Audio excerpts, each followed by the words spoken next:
Hey everyone, it's Unisheck here, and welcome to our final Forge Fundamentals video. Today we're going to be covering canvases and asset management.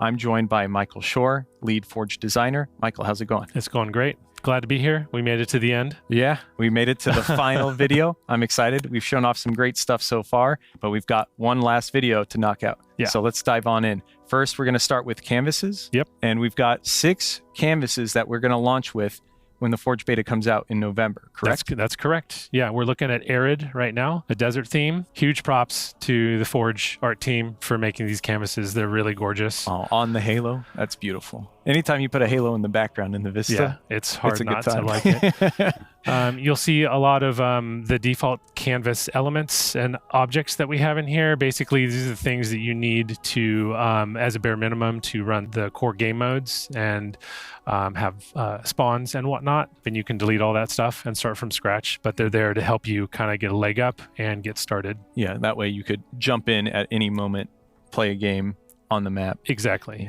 This one's Ecliptic, and it's an outer space map. There is no terrain as it's outer space, but it's got some gorgeous planets in the skybox. Nice. And those background kind of diamonds that we see in the distance, I know we touched on it in the previous video, but those are the boundaries? Yeah, there's a diamond in each corner of the canvas showing you where the limits of where you can build. Okay. Gotcha. And the size of the canvases in Halo Infinite, are they bigger than Halo 5? They're about double what they were in Halo 5. They're 400 That's by massive. 400 by 150 tall. So plenty of room for like an arena map or a BTB map. This is Institute. Yeah. This is a UNSC Academy theme. Kind of reminds me of the Northwest a little bit with the evergreens. Kind of looks like it's on the live fire. Yeah, the same theme. The live fire theme is very much the same thing. This is Myers. Yeah, it's a marshy wetlands environment. It's pretty cool. Lots of sun reflection off the water. Yeah, it's really pretty. Nice. A lot better than I would expect for a marsh. You know, it looks beautiful. Yeah, and this is all by the Forge art team. Correct. Nice. Correct. Again, props to them for knocking it out of the park. This is called seafloor, so you can probably guess where the setting is supposed to be. The floor of the sea. That's right. This makes sense to me. Yeah. So we had Fathom in Halo 5. So you could recreate Fathom on this if you wanted to. That's so cool. Yeah. Tons of options for forgers, no matter where they want to build their world. Yep. You know. This is called Void, and this is by community request. This is as blank of a canvas as we could get. So there's basically skybox. There's no geometry. There's no terrain, and it's just the default objects, you and the skybox. No geo above you or below you. No, just open. So if you wanted to, you could delete all this, and you'd be starting with the bare minimum. Nice. Yeah, that's beautiful. And with being able to adjust the skybox, you can really make this map look however you want. Yeah, you can change the time of day. So you could make this high noon, you could make this nighttime, or anywhere in between, and the skybox would change to show that. Nice. Yeah. And now we wanted to take a look at a map that you built on Arid, correct? Yes. Nice. Yeah. So I'm going to go to My Files.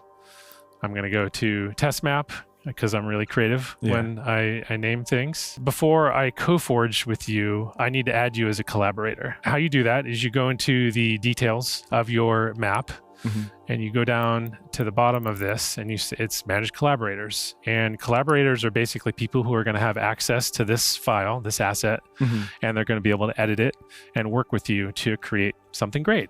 So in this case, I'm going to add a collaborator. You're already in my fire team. I know that's you. I'm going to confirm that. So now you are listed in the collaborators. You might notice that my role is admin, which means I have all the power. I can make copies. I mean, you are the Forge Lord. I'm the Forge Lord. So maybe we should change this from admin to Lord. We'll see if we can fix that string. And I can publish the asset, which we'll talk about a little bit later. I can add people to Collaborator. I can remove people from collaborators. I can also manage the versions, which we'll talk about in a little bit. And I can delete the asset. You, as an editor, you have a subset of those functions to do, right? You won't let me have full control? You know what? I'm going to change it. I'm going to change you to co-owner, which is the Okay. other level. I And can work with basically, that. you can do everything except set yourself as admin and delete the asset. Okay. So is that okay? Is that enough control? I think that's safe for you. Yeah, it is safe for That's me. safer. All right, cool. So yeah, lots of power here to work with others and as a team, if you want to. Could be that you're really good at lighting and I'm really good at layouts, or vice versa. And so you find those people and work with them. I think now what we want to do is actually we're going to co-forge. Okay. So it looks like we're good to go. I'm just going to hit play, and you should join in. Cool. Yeah.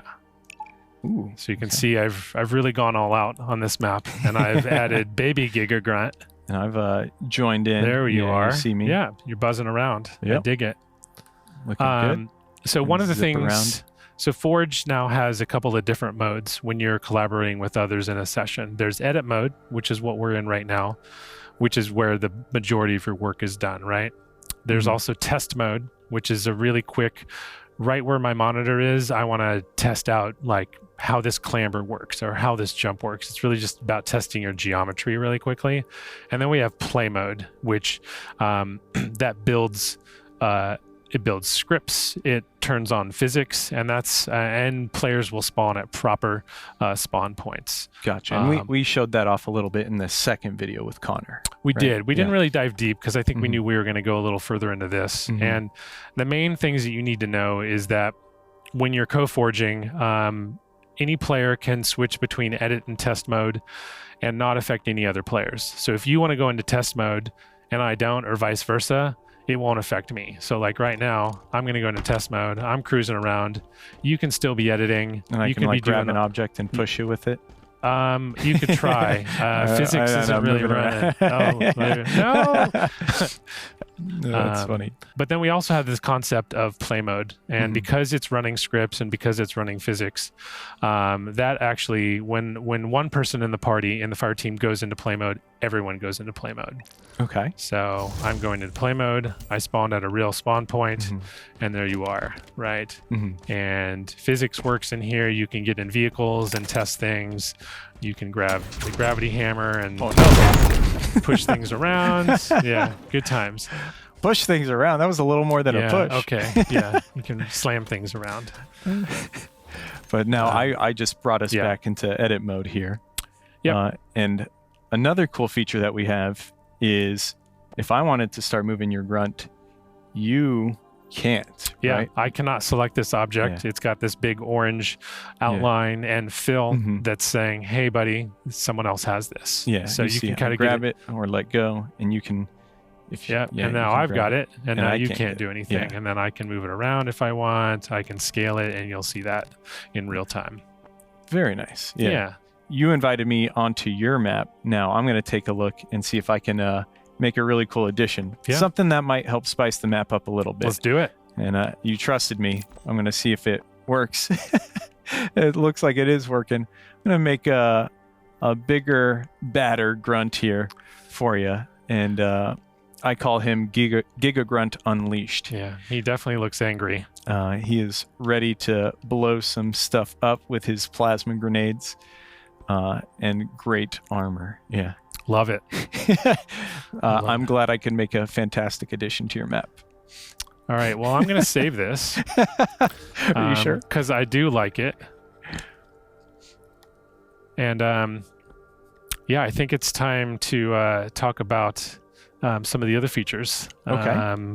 Now that we've saved a couple times, and this map's ready for prime time. We just put this in a playlist right now, right? Yeah, you can load in. After you've saved this, now we want to take a look at the version history. Correct. Yeah. So version history is every time you save a map, it creates a version, and you can find that version history in the asset details screen.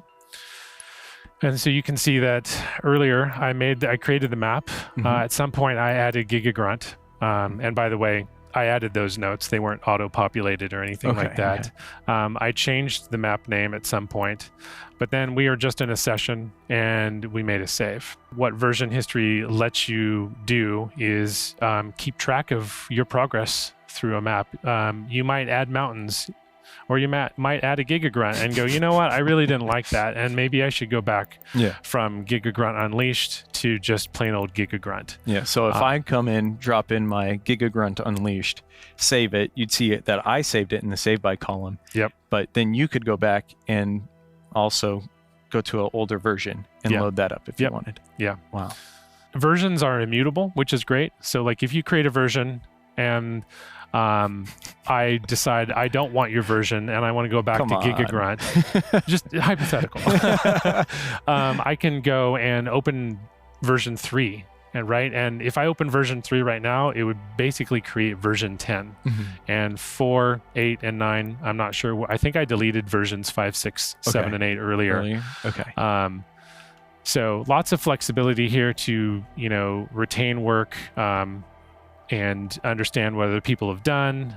If I want to add notes to this, I can select the version and go over here and edit notes. And now I can go added gigagrunt unleashed. And I can talk to my collaborators and go, hey, this is what I did on this version. And this is what I've been working on. Yeah, this is very similar to how devs work when they check in work. Obviously there's notes. And so everyone can go, oh, I added spawns here, or I changed the geo here or something. So pretty powerful. There's the potential for hundreds or even thousands of versions on a map, depending on how often you save it. Yeah, always be saving. Always be saving, right? And so let's say we're 3 weeks down the line and I want to use gigagrunt as a basis of a new map or something, the server will delete things that are not locked every 30 days. So it looks like I previously locked it, so I can unlock it. But if I didn't want this to be deleted, I would just go over here, I'd lock it again, and then after 30 days on November 4th, right before Forge launches, it would not get deleted. Nice. So this saves people from making their own map and writing the title as map v3 themselves, then map v4 after every single save. Correct. Wow. Super helpful. Yeah. If you clone a map, you will lose the versions on that clone. We don't. Okay. If you have 100 versions of map A and you clone it and you call it map B will not have all those versions. It'll be like you're starting from scratch. Okay, that makes sense. Yep. And then if we wanted to publish a version here, how would we go about doing that? Yeah, so publishing with people. Publishing is a new concept for Halo Infinite. It's a little different. Right now, if I wanted to share a map with you, I could add you as a collaborator, or I could publish it. Okay. And this is where this screen, the version history, again, from the asset details page, you select the version of the asset that you want to publish, right? No offense, but I'm going to go back to gigagrunt, and I'm gonna publish that. And then once I've done that, breaking my heart, that is that version will be the published version of the map, and that will be the thing that shows up in any queries. So if you go to the content browser, which we're going to talk about in a little bit, and you search, you'll be able to find your map now. Okay. So you could find it in content browser, or if I go to your profile, search your files, it's right there, ready and available to be bookmarked. Yes. That's amazing. Yeah. So lots of interesting ways to collaborate with others, manage your files, and control what's public or not. Okay. After I've bookmarked it, I can only play it and I can't forge it. Or, sorry, there's a setting for this. There is a setting. So depending on... I set you up for that. You did. I appreciate that. Depending on what you as the author want to do with your map, you can toggle copy protection on or off. And basically what this does is it either allows or disallows people cloning your map. This is another request from the community to prevent people from stealing their work or leveraging your work to say that you did it when you didn't, right? Yeah. There's pros and cons to both, so it's up to the players to kind of figure out what they want to do. But when you turn copy protection on, it will prevent others from copying your map and playing it in Forge. They'll just be able to play it in custom games. Cool. So locks it down to that environment. Yep. So they can't potentially try and steal it and claim it as their own. Which kind of leads into credits, right? We have now the idea of accreditation. And if you are a collaborator on a map and you save the map at any point, or you're part of that session, you will be listed in the credits, and that is permanent. If this week, if I said, hey, you're my collaborator, and we work together, and then next week I removed you from the as a collaborator, you would still be listed in the credits. This is permanent. Okay. And also, if I have copy protection turned off and someone else clones the map, we are also still listed in the credits of that cloned map. Nice. Cool. Yeah. So if someone does try and copy your map, you're always still there in the credits. Yes. Yeah. If you want to allow people to clone your map, which you should, you know, you'll still be listed as the owner or the original author. Yeah. Yeah. Very nice. And for people to discover it, we did talk about published maps. They can go into the community tab here and take a look. We've got recommended, we've got popular, that'll sort by the most popular of each map mode or prefab. And then we also have the browse all, which is very similar to Halo 5's, right? Content browser. Yeah, you search for files, you can do search by tags and or keywords, things like that. So if you're looking for an Eiffel Tower, you can type in Eiffel Tower, and prefabs or maps that match that will show up. Recommended this is a query that we internally populate with content that we've found and vetted. Okay. Similar to Halo 5 also had that. Yeah, exactly. And then popular maps, that's most played in the last 7 days. Prefabs is most bookmarked in the last 7 days, and popular modes is most played in the last 7 days. So hopefully this page is going to be really dynamic with a lot of cool community content once we launch in November. That's always fresh and popular. Yeah, exactly. And trending. Yeah. Very cool.